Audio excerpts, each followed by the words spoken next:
ফাল্গুন মাসে বলেও এই দিন তুলসী গাছে জল দেবেন না। জয় শ্রীকৃষ্ণ, রাধে রাধে। নমস্কার বন্ধুরা, রাধাকৃষ্ণ ভক্ত ইউটিউব চ্যানেলে নতুন একটি পর্বে আপনাদের সকলকে স্বাগতম জানাই। আশা করছি আপনারা সকলেই ভগবানের কৃপায় ভালো আছেন ও সুস্থ আছেন। বন্ধুরা, তুলসী গাছ কেবল একটি গাছ নয়, বরং এটি সাক্ষাৎ দেবী লক্ষ্মীর রূপ এবং ভগবান বিষ্ণুর অতি প্রিয় বিষ্ণুপ্রিয়া।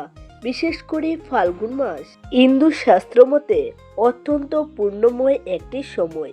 এই মাসে গঙ্গা স্নান, দান ধ্যান এবং তুলসী সেবার গুরুত্ব অপরিসীম।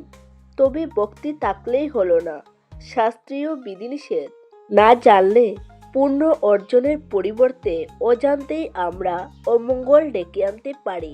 তাই আজকের এই ভিডিওতে আমরা জানব ফাল্গুন মাসে ভুলেও কোন দিন তুলসী গাছে জল দেওয়া উচিত নয়। 1. তুলসী পাতা সংগ্রহের সঠিক নিয়ম ও নিষিদ্ধ তিথি। 2. তুলসী তলায় প্রদীপ প্রজ্বলনের সঠিক নিয়ম ও মন্ত্র। 3. বাস্তুশাস্ত্র অনুযায়ী তুলসী গাছের অবস্থান ও নিষিদ্ধ কাজ। 4. তুলসী মঞ্জুরি দেখা দিলে করণীয়। তাই আজকের ভিডিওটি খুবই গুরুত্বপূর্ণ হতে চলেছে। মূল পর্বে যাওয়ার আগে আমার সকল দর্শক বন্ধুদের কাছে একটা অনুরোধ থাকবে, দয়া করে ভিডিওটি আপনারা শুরু থেকে শেষ পর্যন্ত মনোযোগ সহকারে দেখবেন। আর যদি ভালো লাগে তবে একটি লাইক করবেন আর কমেন্টে লিখবেন জয় মা লক্ষ্মী। তো চলুন শুরু করা যাক আজকের আলোচনা। ফাল্গুন মাসের পবিত্রতা ও তুলসী দেবীর মাহাত্ম্য। হিন্দু ক্যালেন্ডার অনুযায়ী ফাল্গুন মাস হলো ত্যাগের মাস। এই মাসে ব্রহ্ম মুহূর্তে শয্যা ত্যাগ করে স্নান ও পূজা অর্চনা করার বিশেষ বিধান রয়েছে। পদ্মপুরাণে উল্লেখ আছে যে ফাল্গুন মাসে যে ব্যক্তি প্রতিদিন নিয়ম মেনে তুলসী তলায় জল অর্পণ করে এবং সন্ধ্যায় প্রদীপ জ্বালায়, তার পূর্বপুরুষরা মুক্তি লাভ করেন। তুলসী গাছকে বৃক্ষ রাজগালা হয়, কারণ এটি 24 ঘন্টা অক্সিজেন প্রদান করে, পরিবেশ পবিত্র রাখে এবং এর আধ্যাত্মিক কম্পন বাড়ির নেতিবাচক শক্তি দূর করে। বাস্তুশাস্ত্র ও তুলসী গাছের অবস্থান। বাস্তুদোষ কাটাতে তুলসী গাছের ভূমিকা অনস্বীকার্য। ফাল্গুন মাসে যদি বাড়িতে নতুন চারা রোপণ করতে চান তবে বাস্তু নিয়ম মনে রাখুন। 1. সঠিক দিক। বাড়ির উত্তর, উত্তর পূর্ব বা পূর্ব দিকে তুলসী গাছ রাখা সব থেকে ভালো। দক্ষিণ দিকে কখনো তুলসী গাছ রাখবেন না, কারণ এটি যম ও পিতৃতর্পণের দিক বলে পরিচিত। 2. পরিষ্কার পরিচ্ছন্নতা। তুলসী গাছের তলায় কখনো জঞ্জাল, ঝাড়ু, জুতো বা নোংরা জিনিস রাখবেন না। এই স্থানটি গঙ্গা জল দিয়ে পবিত্র রাখা উচিত। 3. সঙ্গী গাছ। তুলসী গাছের পাশে কখনো ক্যাকটাস বা কাঁটাযুক্ত কোনো গাছ লাগাবেন না। তবে তুলসীর পাশে তুলসী গাছ রাখা খুব শুভ বলে মনে করা হয়। তুলসী তলায় বর্জনীয় কাজ সমূহ। ভুলবশত কিছু কাজ আমাদের পুণ্যফল নষ্ট করে এবং অমঙ্গল আনে। 1. তুলসী গাছের তলায় দাঁড়িয়ে প্রস্রাব বা থুতু ফেলা গুরুতর অপরাধ। 2. মহিলাদের ঋতুস্রাব চলাকালীন তুলসী গাছ স্পর্শ করা বা জল দেওয়া নিষিদ্ধ। 3. তুলসী গাছের ডাল ভেঙে দাতন হিসেবে ব্যবহার করা অনুচিত। 4. গাছের আশেপাশে ভিজে কাপড় শুকাতে দেবেন না, এতে দেবীর অপমান হয়। বৈজ্ঞানিক ভিত্তি ও স্বাস্থ্যগত উপকারিতা। ফাল্গুন মাসে তুলসী পূজার পেছনে কেবল ধর্মীয় নয়, বৈজ্ঞানিক কারণও রয়েছে। তুলসী পাতা হলো প্রাকৃতিক অ্যান্টিবায়োটিক। শীতকালে যখন বায়ুদূষণ ও ঠান্ডাজনিত রোগ বৃদ্ধি পায়, তখন তুলসী গাছের সান্নিধ্য এবং এর বায়ু পরিশোধন ক্ষমতা আমাদের ফুসফুসকে সুস্থ রাখে। প্রতিদিন সকালে খালি পেটে তুলসী পাতা না চিবিয়ে গিলে ফেললে রোগ প্রতিরোধ ক্ষমতা বহুগুণ বেড়ে যায়। ফাল্গুন মাসের ভোরে তুলসী তলায় জল দেওয়ার মাধ্যমে আমরা বিশুদ্ধ অক্সিজেন গ্রহণ করি, যা স্বাস্থ্যের জন্য অত্যন্ত উপকারী। ফাল্গুন মাসে তুলসী বিবাহ ও দাম্পত্য সুখের যুগসূত্র সাধারণত কার্তিক মাসে তুলসী বিবাহ বা দেবোত্থান একাদশী হয়, তবে শাস্ত্র মতে ফাল্গুন মাস হলো সেই সময় যখন তুলসী দেবী এবং ভগবান শালিগ্রামের শক্তির পূর্ণ মিলন ঘটে। ফাল্গুন মাসে যারা নতুন করে সংসারে প্রবেশ করেছেন বা যাদের দাম্পত্য জীবনে কলহ চলছে তাদের জন্য এই মাসের প্রতিটি বৃহস্পতিবার তুলসী দেবীর বিশেষ পূজা করা অত্যন্ত ফলদায়ক এক শালিগ্রাম ও তুলসীর মিলন রহস্য। ফাল্গুন মাসে তুলসী গাছের গোড়ায় একটি শালিগ্রাম শিলা স্থাপন করা অত্যন্ত শুভ। বলা হয় শালিগ্রাম হল ভগবান বিষ্ণুর নিরাকার রূপ। ফাল্গুনের শীতল ভোরে যখন তুলসী দেবীর চরণে শালিগ্রামকে রাখা হয় তখন এক বিশেষ আধ্যাত্মিক তরঙ্গের সৃষ্টি হয় যা বাড়ির বাস্তুদোষ সম্পূর্ণ নির্মূল করে দেয়। এই মাসে যারা তুলসী তলায় শালিগ্রাম রেখে অভিষেক করেন তাদের ঘরে কখনো অর্থের অভাব হয় না। দুই অবিবাহিতদের জন্য বিশেষ প্রতিকার। যাদের বিবাহে বাধা আসছে তারা ফাল্গুন মাসে প্রতিদিন স্নান সেরে একটি হলুদ সুতো তুলসী গাছের চারদিকে 7 বার প্রদক্ষিণ করে বেঁধে দিন। এই সময় মনে মনে নিজের মনস্কামনা প্রার্থনা করলে বিবাহের বাধা দূর হয়। এটি ফাল্গুন মাসের একটি অত্যন্ত শক্তিশালী তান্ত্রিক ও শাস্ত্রীয় টোটকা। মৃত তুলসী গাছ ও কর্মফলের প্রভাব। ফাল্গুন মাসের প্রচণ্ড শীতে অনেক সময় সঠিক যত্নের পরেও তুলসী গাছ শুকিয়ে যায়। আমাদের সমাজের মৃত তুলসী গাছ নিয়ে অনেক ভ্রান্ত ধারণা আছে। এই বিষয়টি বিস্তারিতভাবে নিচে তুলে ধরা হলো। এক গাছ শুকিয়ে যাওয়া কি অশুভ সংকেত? শাস্ত্র মতে যদি কোনো কারণ ছাড়াই ফাল্গুন মাসে হঠাৎ তুলসী গাছ শুকিয়ে যায় তবে বুঝতে হবে আপনার পরিবারের উপর আসা কোনো বড় বিপদ তুলসী দেবী নিজের উপর নিয়ে নিয়েছেন। এটি অশুভ নয়, বরং দেবীর আশীর্বাদ। তবে মৃত গাছ বাড়িতে ফেলে রাখা অত্যন্ত অশুভ। 2 মৃত তুলসী গাছ বিসর্জনের নিয়ম। শুকিয়ে যাওয়া তুলসী গাছ কখনো আবর্জনা স্তূপে ফেলবেন না। ফাল্গুন মাসের কোনো এক শনি বা মঙ্গলবার দেখে সসম্মানে গাছটি তুলে নিয়ে কোনো পবিত্র নদী বা পুকুরে বিসর্জন দিন। যদি আশেপাশে জলাশয় না থাকে তবে নির্জন স্থানে মাটি কুড়ে পুঁতে দিন। এর ফলে কর্মফল থেকে মুক্তি পাওয়া যায়। তুলসী কাষ্ঠ বা কাঠের বিশেষ ব্যবহার। ফাল্গুন মাসে তুলসী সেবা করতে গিয়ে যদি কোনো ডাল শুকিয়ে পড়ে থাকে তবে সেই শুকনো কাঠ সংগ্রহ করা অত্যন্ত পুণ্যের কাজ। তুলসী কাঠের চন্দন। ফাল্গুন মাসে স্নানের পর শুকনো তুলসী কাঠ ঘষে কপালে তিলক কাটলে মন শান্ত থাকে এবং একাগ্রতা বৃদ্ধি পায়। এটি ছাত্রছাত্রীদের জন্য অত্যন্ত উপকারী। অশুভ শক্তি বিনাশ। মনে করা হয় ফাল্গুন মাসে যে বাড়িতে শুকনো তুলসী কাঠ প্রদীপের আগুনের সংস্পর্শে আনা হয় সেই বাড়িতে কোনো প্রকার প্রেতাত্মা বা নেতিবাচক শক্তি প্রবেশ করতে পারে না। ফাল্গুন মাসে তুলসী তর্পণ ও পিতৃপুরুষের মুক্তি। অনেকেই জানেন না যে ফাল্গুন মাসে তুলসী গাছের মাধ্যমে পিতৃপুরুষদেরও তর্পণ করা যায়। যারা গয়া বা কাশিতে গিয়ে তর্পণ করতে পারেন না তারা ফাল্গুন মাসের অমাবস্যার তিথিতে একটি বিশেষ নিয়ম পালন করতে পারেন। একটি তামার পাত্রে সামান্য গঙ্গাজল, কালো তিল এবং একটি তুলসী পাতা নিয়ে দক্ষিণমুখী হয়ে তুলসী গাছের গোড়ায় অর্পণ করুন। আপনার পিতৃপুরুষের নাম স্মরণ করে এই জল নিবেদন করলে তাদের আত্মা শান্তি পায়।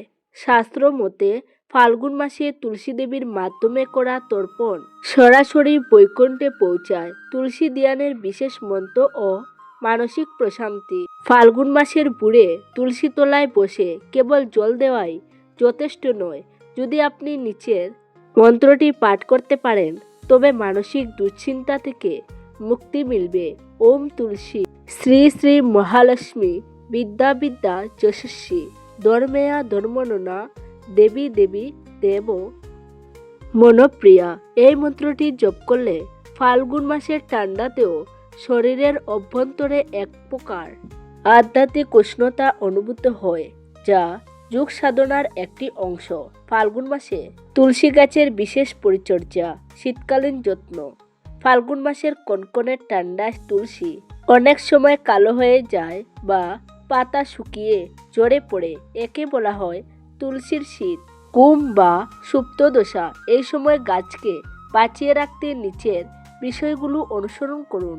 1. হালকা গরম জলের ব্যবহার। খুব পুড়ে বরফ, শীতল জল গাছের গোড়ায় দেবেন না, এতে শিকড় ক্ষতিগ্রস্ত হতে পারে। সামান্য রোদে রাখা বা উষ্ণ জল নিবেদন করা গাছের জন্য আরামদায়ক। 2. লাল চাদর বা কাপড়ের আচ্ছাদন। ফাল্গুন মাসের ঠান্ডা হাওয়া এবং কুয়াশা থেকে রক্ষা করতে তুলসী গাছকে পাতলা একটি লাল কাপড়ের ওড়না বা চাদর দিয়ে ঢেকে দিন। এটি কেবল আধ্যাত্মিক সৌন্দর্যই বৃদ্ধি করে না, বরং গাছকে অতিরিক্ত ঠান্ডা থেকে সুরক্ষা দেয়। খেয়াল রাখবেন যাতে কাপড়টি সুতি হয় এবং বাতাস চলাচলের সুযোগ থাকে। 3. মঞ্জুরি পরিষ্কার করা। তুলসী গাছে যখন মঞ্জুরি আসে তখন মনে করা হয় মা তুলসী অনেক বার বহন করছেন। শাস্ত্র মতে এই মঞ্জুরি বেশি দিন গাছে রাখা উচিত নয়। ফাল্গুন মাসে মঞ্জুরি শুকিয়ে গেলে তা সযত্নে কেটে শ্রীকৃষ্ণের চরণে অর্পণ করুন। এতে তুলসী দেবী ভারমুক্ত হন এবং গাছের বৃদ্ধি ভালো হয়। তুলসী তলায় প্রদীপ এবং ধূপের মাহাত্ম্য। ফাল্গুন মাসের সন্ধ্যায় তুলসী তলায় প্রদীপ জ্বালানো অত্যন্ত কল্যাণকর। এটি গৃহে অশুভ শক্তিকে প্রবেশ করতে বাধা দেয়। প্রদীপের সাধারণত ঘিয়ের প্রদীপ জ্বালানো সব থেকে উত্তম। যদি ঘি না থাকে তাহলে তিলের তেল ব্যবহার করা যেতে পারে। প্রদীপ সবসময় উত্তর বা পূর্বমুখী করে রাখা উচিত। মন্ত্র পাঠ।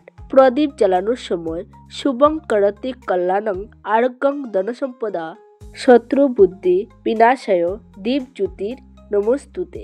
এই মন্ত্রটি পাঠ করলে বিশেষ সুফল পাওয়া যায়।